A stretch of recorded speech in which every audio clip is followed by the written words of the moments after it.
I think if the Queen was in the chair and going along, and then she's going, Jerry. Occasionally a bit of that, because that always works, doesn't it? That works on stage. You come on stage, you go, occasionally, hey. Just live it large a bit. Just once, if she was just, and then she just went. Just once, it'd be amazing. Imagine the coverage, there'd be like a 3-hour special on that, wouldn't it? It'd be a series. Well, Duke of Edinburgh's done it quite a lot. So she's 90 and that's it. And how did she kick off the birthday celebration? The bumps.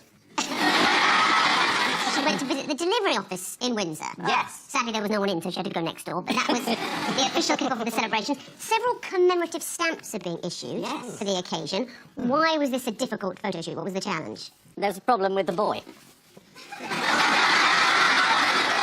They need to get all their heads on the same level. And he's extremely inconsiderate, and he's not very tall. I think there's 5 stamps. I think there's 4 of the heads and then 1 of that little stack that he's standing on. They're just old photo cases, I think. And literally, the photographer hadn't thought beforehand, so he improvised. So it hadn't occurred to him that George might be shorter than the other people. And it was a surprise. It's like, oh my gosh. You look a lot bigger in the official photo. I don't know what to do. They could have just cropped the books out and made it look like he had extraordinarily long legs. That's what I would have done. Well, of course, they couldn't do that because they needed each head to be a stamp. What horrible pressure on the Queen, though. You've got a picture of her head now next to a picture of her head when she was a lot younger. I mean, it feels a bit hard, doesn't it? It's the sort of thing the Daily Mail would do. Hasn't she aged badly? In 1957, she looked a lot younger. That's She's actually old. an anomaly, though. You don't normally get 2 Queen's heads on a stamp. If the Queen's own face is on a stamp, you get a crown, not the silhouette. Because this is a slightly odd photo shoot to fit everything in. They figured they couldn't put a crown neatly in there, so they got 2 Queen's heads. It's very exciting for stamp collectors. It is, as are most things.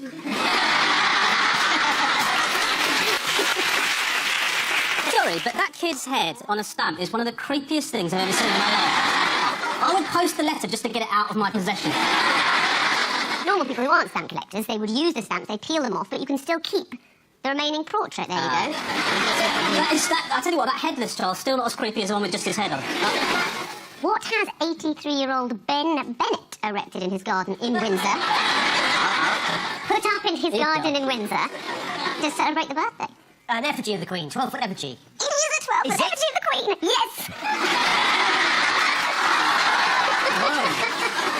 Yes. Why is she next to a sex offender? Sorry, I'm referring to the head rather than the man in the red thing. Just in case a lawyer suddenly woken up. Are you sure that's the Queen? It looks like Colonel Gaddafi. Mr. Bennett said they've given joy to hundreds and hundreds of local people. Can he name them? Enough of this chat. It's time for our quick Queen quiz. Yes. What did former royal correspondent Jenny Bond see inside the Queen's handbag when it fell open during a trip to Pakistan? Yes? Bags of heroin. No. Not that. Cigarettes. No. The Duke of Edinburgh. No. I can tell you, Jenny Bond exclusively revealed in this week's Daily Mirror, I saw a hanky in what may have been a small mirror. It is really desperate, this coverage, isn't it? Hanky in the mirror, handy if you want to take some heroin.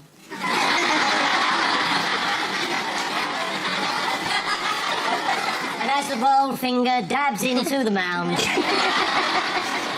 Next one. We know that the Queen owns all the swans in Britain. What else does she own that shares its name with a well-known politician? Buckingham Palace, the Duke of Buckingham. There's She a owns all well-known current politician. Oh, not somebody in the English Civil War. No. Wasn't clear in the question, you see. Sorry. It's sturgeon. She owns all the sturgeons. The Queen owns all the sturgeon, dolphins and whales in British waters. Ah. Do they know this? Final question in the quick Queen quiz. How did German magazine Der Spiegel celebrate the Queen's birthday? Did they make a sculpture of her out of stuff they found? They put a touching tribute on their front page.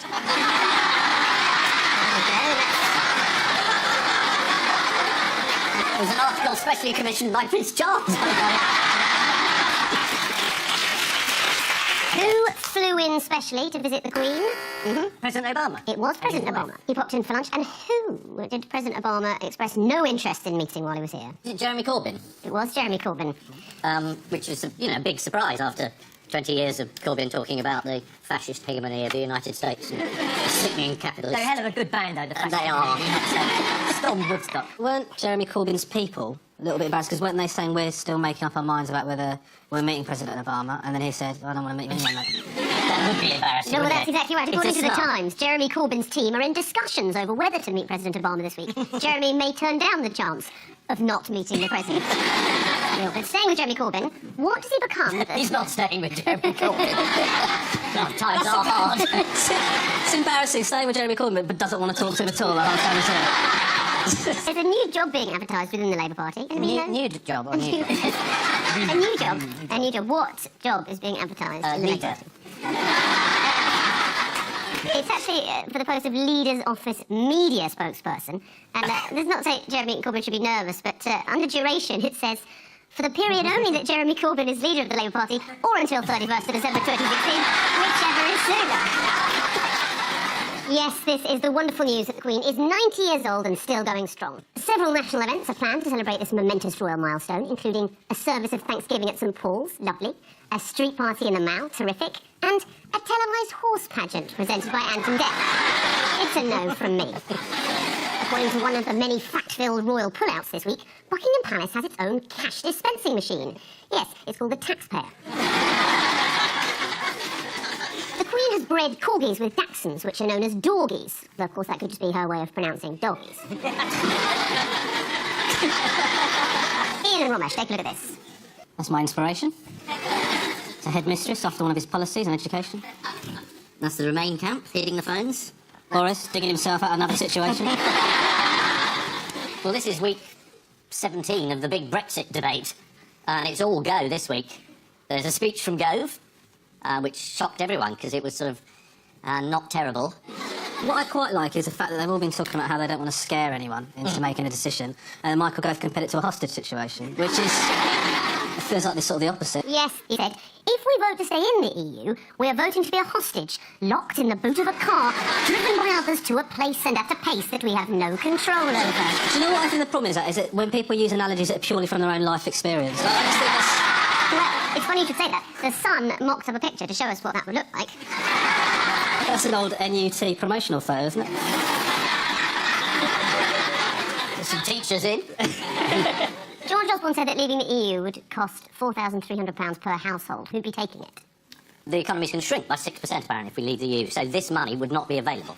George Osborne put out this massive dossier with like loads of equations and Yeah. dummy variables and all of this crap. Let's have a look at that equation. You know, if you're trying to get somebody on side to an argument, you don't use algebra. That's not the real one, is it? That's what people hate. the real most. question. That is the equation that George Osborne unveils. These are all variables that you can't predict, so those equations are absolutely meaningless. The last four letters seem to spell Egypt.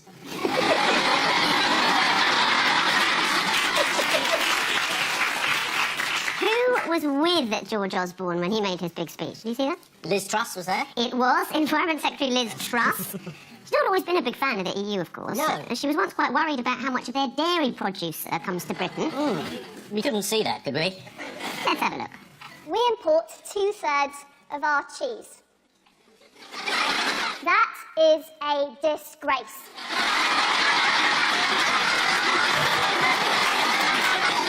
If the consequences of leaving the EU are so terrible, why are they letting us vote on it at all?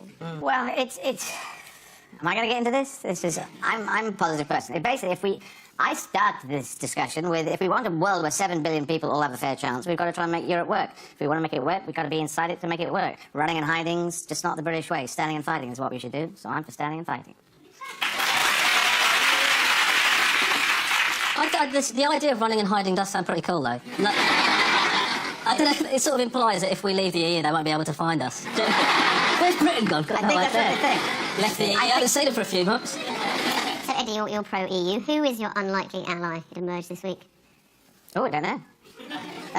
Well, this is a thing. I thought you were just talking to me. We have been recording this whole time. Could it be thinking people of the United Kingdom? No, it's Jeremy Clarkson. If you can't trust someone who punches a younger man in the face when he doesn't get a steak, who can you trust? That's what I say. Jeremy Clarkson said the EU is a liberal, kind, balanced fulcrum in a mad world. So why is he in favour of it, then? Who were the big celebrity leavers, the big outers? Ian Botham. Yes. Katie Hopkins, isn't she leave? I don't I know. want her to leave. I think that's going to The list I've got here is Ian Botham, Eddie the Eagle, Joan Collins, and Frederick Forsyth. It's like a Parkinson from the 80s. Amazing lineup. What irritated Boris Johnson this week? A rash. While Boris Johnson was making a speech, the reporter Michael Crick was doing a piece to camera at the same time. Let's have a look. Well, as you heard there, the typical Boris Johnson rhetoric. I was talking earlier to people in the crowd. Can we tell Crick to... Can someone go and interrupt Crick at the back there? Tell Crick. You can do your piece to camera when I finish. One of the interesting little incidents we caught. Excuse me, I'm live on television. Yeah, well, Okay, I'm quiet. sorry, all right. Okay, so Okay, you're interrupted. I'm just trying to explain what's going on here. Well, right? yes, so okay. is he. Okay. Excuse me. I was just trying to explain. Okay. Are you all right there, Michael? I think maybe we'll leave you there for now. Fine.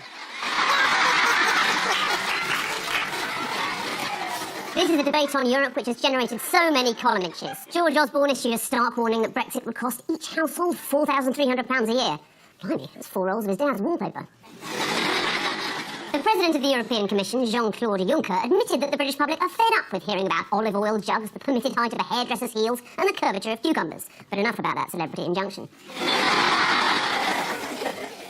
And so to round 2, the strengthometer of news. Fingers on buzzer teams. Yes, this is Johnny Depp and his wife have been fined because they smuggled, or they didn't think they were smuggling, but that's essentially what they were doing, dogs into Australia, which you're not allowed to do because of quarantine laws and that. They do say that dogs end up looking like their owners, and there is a perfect example of it beginning to happen genetically. Do you know the dogs' names? Boo? Yeah, they're called Pistol and Boo. Yeah. That alone is worth community service. Yeah, they took them into Australia without the right paperwork. Yes. And Johnny Depp's wife, Amber Heard, she could have got 10 years in prison. What was the key to their defence? She wouldn't like to be in prison for 10 years. Because they're incredibly famous, the Australian authorities said if they made a video and they were very, very sorry, then they would let them off the prison sentence. I'd quite like to have seen Johnny Depp apologise for his version of Charlie and the Chocolate Factory as well, actually. Well, let's have a look at the video. Australia is a wonderful island with a treasure trove of unique plants, animals, and people. It has to be protected. Australia is free of many pests and diseases that are commonplace around the world. That is why Australia has to have such strong biosecurity laws. And Australians are just as unique, both warm and direct. If you disrespect Australian law, they will tell you firmly. I am truly sorry that Pistol and Boo were not declared. Protecting Australia is important. Declare everything when you enter Australia. Did you find that a sincere apology, Paul? Were you convinced by that? I think he was drunk.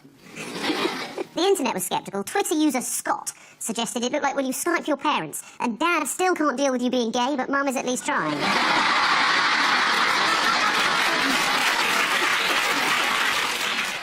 Staying with celebrities, you'll know this, Ian. Which famous pop star made an unlikely appearance on the Isle of Skye last week? That's right, it was Kanye West, of course. I thought that was one of the islands. Yes, you'd only know he was there if you were a very eagle-eyed reader of the West Island Free Press. This appeared on page 16, next to a small story about a kayaker sailing some sheep. It said, American man visits Skye. The story continues. The gentleman in question is Mr. Kanye West, apparently in North Skye to record the video for a new song. Mr. West is well known for his hip-hop, his outspoken opinion, and his marriage to a woman who gained notoriety for a sex tape. That's proper journalism. Time now for the odd one out round. Yeah. Just one between you this week. Your 4 are Midsummer Murders, Captain Calamity, the Riplow Daffodil Festival, and a VHS of the 1986 Snooker World Championship. Captain Calamity was the one who kept being rescued by the Coast Guard. That's right, yes. His bike proved to be useless at sea. Yes, he had to be rescued 9 times sailing from Norway to America. They had to call out the Coast Guard in Norway, Denmark, Northern Ireland, the Republic of Ireland, Scotland, and Cornwall, which is where they ended up in January, about 3,000 miles short of the target. Blimey. Sorry, did he arrive in Cornwall thinking he'd made it? But I was expecting to see Indians. I mean, it was a bit of a calamity, wasn't it? It was. Yeah. And were there no daffodils out in the Daffodil Festival? Which I find is a problem. I think the picture of the pigs, the top left corner, that is the odd one out. No, it's not. Shall I tell you? They've all failed to live up to their names, apart from Captain Calamity. Who is a calamity? So Who he's is a not- calamity? That's really thin. Yeah, that's...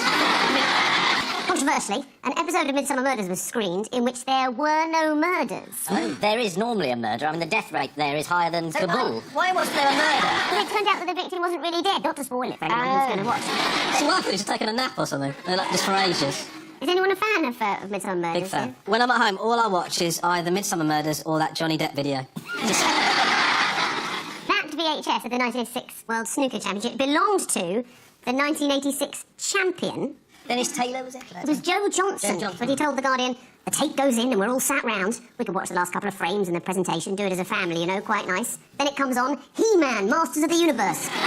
Where's my snooker? Well, it's still not there, it's gone. One of my boys had taped over the whole thing. The Joe Johnson story I find quite poignant. Yes. Because he was an amateur who hadn't even been expected to qualify for that 1986 tournament. He gave this assessment of his chances at the time. He said, I was playing Bill Werbenick a few months before. He hadn't won a game all year and he liked to drink, did Bill? Before our game, he'd had 8 pints. And I'm thinking to myself, lovely. On top of his 8 pints, he had one for every frame we played. That was 18. By the end, he drank 26 pints. And he beat me 10-8. That's how bad I was. And then he won, but they'd wiped the video. What did he do to his children? Did he kill them? Because that would be fair. At the Thriplow Daffodil Festival, there were no daffodils. Right. Because the warm winter, all the daffodils have bloomed early. And now they're dead. What's supposed to happen at the festival when there are daffodils? You just go and look at some Just daffodils. look at them. I mean, isn't innocent. it a massive blessing they weren't there? It sounds dreadful. It's not just Yes, so daffodils. miserable. What a daffodil festival. What do you expect? Tulips? There are many different sorts of daffodil. Are there, really? Oh, I didn't know that. Okay, fine. Now you've got Different me. shades, different Now you've colours. piqued my interest. What do you do that's so exciting? What do I do? Yeah. I went to an asparagus festival. Yes, all of these things have failed to live up to their names, apart from Steve Shapiro, a.k.a. Captain Calamity, who has given up sailing. Midsummer Murders is filmed in Oxfordshire, where no real crimes are committed, as we all remember from the Rebecca Brooks case. Time now for the Missing Words round, which this week features as its guest publication, the Cucumber Growers Association's e-Cucumber newsletter. It's a fairly tasteless publication. And we start with, if you want to be adventurous with cucumbers, what? Check out the weight in A&E.